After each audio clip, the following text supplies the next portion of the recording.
We didn't start the fire. No, that happened in a nebula 4.5 billion years ago. But today, during the sun's time to shine, it got a little bit upstaged by the moon.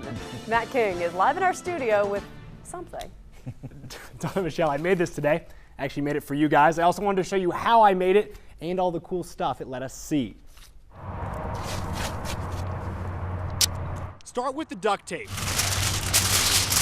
Then add tinfoil, thumbtack, X-Acto knife, printer paper, and mailing tubes.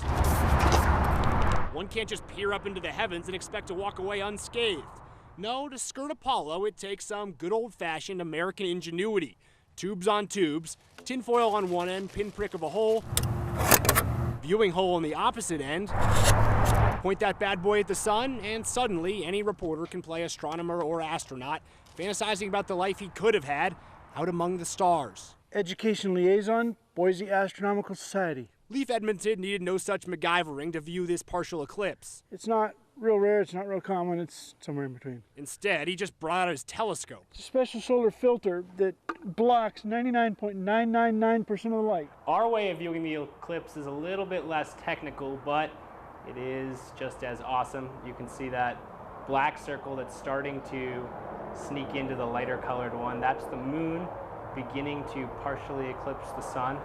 Again, a little less technical the way we're viewing it, but we are able to see what everyone else is with their high-powered telescopes with our homemade apparatus here.